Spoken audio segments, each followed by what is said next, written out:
अब हम लोग सेल मैकेनिज्म्स और सेकेंडरी मैसेंजर्स डिस्कस करेंगे। सबसे पहले ना आप जी प्रोटीन के बारे में बस थोड़ा सा जान लो। यार जी प्रोटीन क्या होती है, इसमें ना 3 सब यूनिट्स होते हैं। ये जीटीपी बाइंडिंग प्रोटीन्स होती हैं। क्या होती हैं? जीटीपी बाइंडिंग प्रोटीन्स, तभी इनको कहते हैं जी प्रोटीन्स। दूसरी बात ये कि ये जी प्रोटीन्स ना में जीटीपीएस की एक्टिविटी होती है। इंट्रिंसिक मतलब जीटीपीएस की एक्टिविटी होती है। मतलब जीटीपीएस की एक्टिविटी मतलब कि आप कहो कि ये जीटीपी साथ बाइंड करते हैं, जीटीपी साथ, ठीक है, और उसकी फिर ब्रेक डाउन करके ना उसको जीडीपी में कन्वर्ट कर देते हैं। ये इनमें एक्टिविटी होती है, जीटीपीएस की एक्टिविटी होती है। अब इसका जो अल्फा सब यूनिट है ना, ये अल्फा सब यूनिट जो है ये मेजर हमारे काम के है। अगर तो ये जीटीपी के साथ एक्टिव है तब तो ये जी प्रोटीन एक्टिव है, और अगर ये जीडीपी के साथ एक्टिव है तब क्या होगा कि ये जी प्रोटीन है ना, ये इनएक्टिव हो जाएगी। मतलब आपके पास ये अल्फा यूनिट, अल्फा सब यूनिट, और साथ में ये जीटीपी, इसने जाके एक्शन करना होता है। अगर तो ये जीटीपी से बाइंड है तब ये अकेला मूव करता है। ओके, मैं आपको बताता हूँ जी। तो इसके ना दो स्टेट्स हैं। एक अपने पास आ गया, दो स्टेट्स हैं। एक आ गया ये जो है इनएक्टिव स्टेट। इनएक्टिव स्टेट में क्या होता है कि अल्फा यूनिट के साथ ना जीडीपी अटैच होता है, ठीक है, और ये प्रोटीन ऐसे पूरी फॉर्म में मौजूद होती है। लेकिन अगर सपोज हम लोगों ने किसी तरीके से इसकी एक्टिवेशन कर दी और अल्फा यूनिट के साथ जीटीपी अटैच हो गया, तो ये एक्टिव हो जाता है अल्फा यूनिट, सब यूनिट, और बीटा और गामा अलग हो जाते हैं। सही है? तो यहाँ तक समझ आ गई बात? ये सिंपल थी। अब हम आपको ना मैं दिखाता हूँ, बल्कि हम आगे थोड़ा ये देखें। हम लोग ने ना 4 मैकेनिज्म पढ़ने, मैं आपको ओवरव्यू दिखा दूं। एक एडिनिलेट साइक्लेज मैकेनिज्म हम पढ़ेंगे, एक IP3 मैकेनिज्म पढ़ेंगे, कैटालिटिक रिसेप्टर मैकेनिज्म पढ़ेंगे, और एक स्टेरॉइड हार्मोन्स और थायराइड हार्मोन्स का हम लोग मैकेनिज्म ऑफ एक्शन पढ़ेंगे। तो ये 4 मैकेनिज्म हमने डिस्कस करने हैं। सबसे पहले हम पढ़ेंगे एडिनिलेट साइक्लेज मैकेनिज्म, ठीक है। अब आप ये देखें, अब सपोज करें ये आपको ये है जी प्रोटीन कपल्ड रिसेप्टर्स, जो ये हमने शो किया हुआ है ना, ये सर्पेंटाइन रिसेप्टर्स भी कहते हैं जी प्रोटीन कपल्ड, क्योंकि जी प्रोटीन के साथ कपल हुए हुए हैं। और सर्पेंटाइन इसलिए क्योंकि 7 दफ़ा मेम्ब्रेन से गुजर रहे हैं।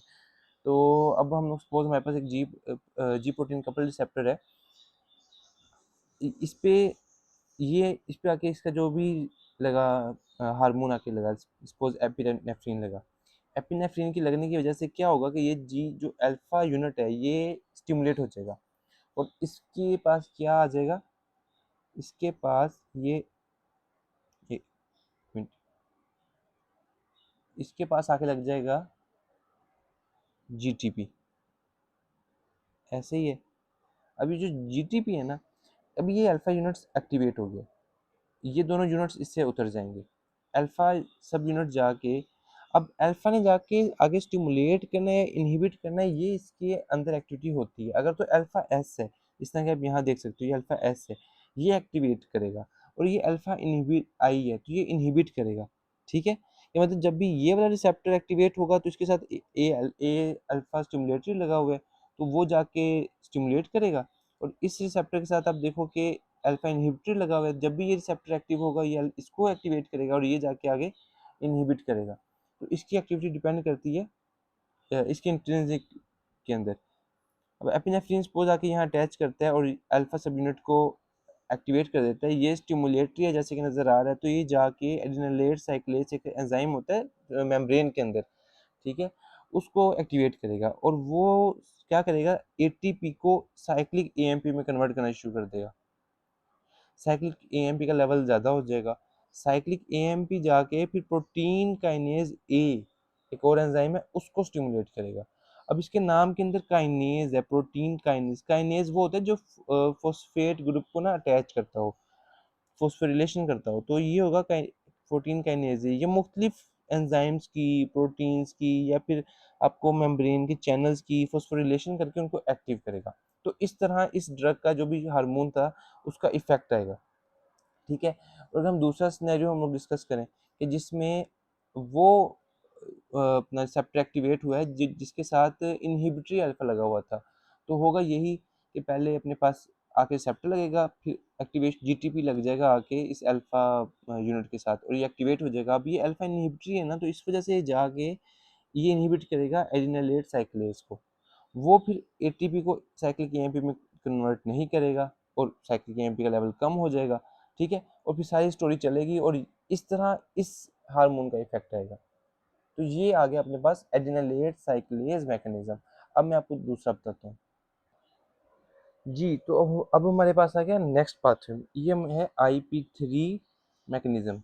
IP3 मैकेनिज्म, तो इसमें क्या होगा कि पहले कोई हार्मोन जिसका जिसने GQ मैकेनिज्म, इस मैकेनिज्म के थ्रू एक्ट करना होगा ना, जैसा कि ADH है हमारे पास, वो अपने रिसेप्टर्स होते हैं, V1 रिसेप्टर्स होते हैं उसके स्मूथ मसल्स के ऊपर। खैर वो बात की बातें हैं। वो ADH आके इस अपने रिसेप्टर को स्टिमुलेट करेगा। ये रिसेप्टर लिंक्ड है GQ प्रोटीन से। ये भी G प्रोटीन है, लेकिन आप देख सकते हो ये स्टिमुलेटरी भी नहीं है, इनहिबिटरी भी नहीं है। इसमें क्यू डाला हुआ है हम लोगों ने ना, GQ, ये क्यू प्रोटीन है। अब होगा ये कि इसकी उसी तरीके से बिल्कुल सेम मैकेनिज्म से आप कहोगे कि स्टिमुलेशन होगी, कि लाइक इधर आके GDP उतर जाएगा और GTP लग जाएगा, अल्फा सब यूनिट स्टिमुलेट हो जाएगा, GQ जाके एड्रेनालेट साइक्लेज को नहीं एक्ट करता। ये एक और एंजाइम होता है अपने पास, फोस्फोलाइपेज सी, ठीक है, क्या क्या नाम होता है इसका, फोस्फोलाइपेज सी, मतलब ठीक है, फोस्फोलाइपेज सी को एक्टिवेट करेगा। फोस्फोलाइपेज सी की एक्टिवेशन की वजह से ये जो PIP2 एक अपने पास क्या लो मॉलिक्यूल होता है, ठीक है, फोस्फेटाडाई इनोसिटोल डाइफॉस्फेट, लेकिन खैर इसको नाम याद ना करें। PIP2 की ना ब्रेक डाउन कर देगा डैग में और IP3 में, ठीक है, ये जो एंजाइम है हमारा। अब ये जो डैग है ना, डैग क्या करेगा, ये प्रोटीन काइनेज ए को स्टिमुलेट कर देगा, डैग जो है, ठीक है, प्रोटीन काइनेज ए को स्टिमुलेट कर देगा। जबकि IP3 जो है ना, IP3 जाके एंडोप्लाज्मिक रेटिकुलम पे एक्ट करेगा, ठीक है, एंडोप्लाज्मिक रेटिकुलम से कैल्शियम को बाहर निकलवाएगा, और फिर जो ये कैल्शियम बाहर निकलेगा ना, ये भी कैल्शियम जाके प्रोटीन काइनेज सी को एक्टिवेट करेगा। तो मतलब दोनों तरीकों से, एक जो डैग बना था तो शुरू में बन गया था, वो भी प्रोटीन के काइनेज को एक्टिवेट करेगा। दूसरे जो IP3 बना था, इसने जाके पहले कैल्शियम निकलवाएगा एंडोप्लाज्मिक रेटिकुलम से, और वो कैल्शियम आके बाद में स्टिमुलेट करेगा प्रोटीन काइनेज सी को। तो फिर प्रोटीन काइनेज आपको जिस समय हमने बताया था काइनेज प्रोटीन है, तो ये फॉस्फोरिलेशन करेगी मल्टीपल प्रोटीन्स की, चैनल्स की, तो वो अपना मैकेनिज्म ऑफ एक्शन आएगा इस हार्मोन का। और जो ये कैल्शियम है ना, ये साइटोप्लाज्म में आके इसको तो करते ही करता है प्रोटीन काइनेज सी को, लेकिन है ना ये और मैकेनिज्म से भी एक्ट कर सकते हैं।